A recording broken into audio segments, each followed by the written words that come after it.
প্রতি বছর আষাঢ়ের শুক্লাপক্ষের দ্বিতীয়া তিথিতে সনাতন ধর্মাবলম্বীরা উদযাপন করেন রথযাত্রা উৎসব। সেই হিসেবে আগামী ১৬ জুলাই ঢাকার ধামরাইয়ে ৪০০ বছরের ঐতিহ্যবাহী ও ঐতিহাসিক শ্রী শ্রী যশোমাধব দেবের রথযাত্রা উৎসব শুরু হবে। এ উপলক্ষে চলছে শেষ সময়ের প্রস্তুতি। ২০১০ সালে নির্মিত রথটি ইতোমধ্যে শৈল্পিক সৌন্দর্যে তাক লাগিয়ে দিয়েছে দর্শনার্থীদের। এবারের আয়োজন উদ্বোধন করবেন জাতীয় সংসদের চিফ হুইপ মোহাম্মদ নুরুল ইসলাম মনি। নিরাপত্তা ও আয়োজন ঘিরে প্রস্তুতি নিচ্ছে প্রশাসন ও আয়োজকরা। প্রায় ৪০০ বছর ধরে ধামরাইয়ের সনাতন ধর্মাবলম্বীরা পালন করে আসছেন শ্রী শ্রী যশোমাধব দেবের রথযাত্রা উৎসব। এ রথযাত্রা উৎসব শুরু হবে আগামী ১৬ জুলাই আর ২৪ জুলাই উল্টো রথ টানের মধ্যে দিয়ে রথযাত্রা শেষ হলেও মেলা চলবে মাসব্যাপী। স্বাধীনতার যুদ্ধে পাক হানাদার বাহিনী ৭৫ ফুট উচ্চতা এবং ৪৪ ফুট প্রস্থের দেবদেবীর প্রতিমা খচিত রথটি ধ্বংস করে দিলেও যুদ্ধ শেষে যশোমাধব দেবের ভক্তরা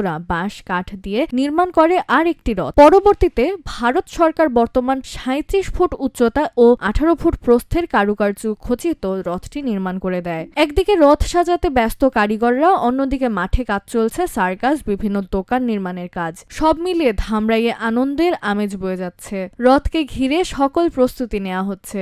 দেশি বিদেশি অসংখ্য পর্যটক মেলা দেখতে আসেন। রথযাত্রা ৯ দিনে সম্পন্ন হলেও মেলা থাকে মাসব্যাপী। উপমহাদেশের প্রাচীন ও বৃহৎ এ রথযাত্রাকে ঘিরে রথের সৌন্দর্য বর্ধন ও রথে খচিত দেবীর প্রতিমার মূর্তিকে রং তুলির আঁচড়ে রাঙানোর কাজটি নিরলসভাবে করছেন কারিগরেরা। উপমহাদেশের দ্বিতীয় বৃহত্তম রথযাত্রা এটি। এই উপলক্ষে আমাদের শ্রী শ্রী যশোমাধব মন্দির পরিচালনা কমিটি বিভিন্ন কার্যক্রম পরিচালনা করছে রথকে সাফল্যমণ্ডিত করার জন্য। ইতিমধ্যে রথ সংস্কার সহ রঙের কাজ প্রায় শেষ।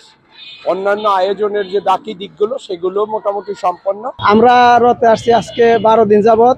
আমরা ৭ জন কারিগর আসছি। অনেক কালারের রং দিয়ে অনেক আলপনা আমরা আঁকাইতেছি।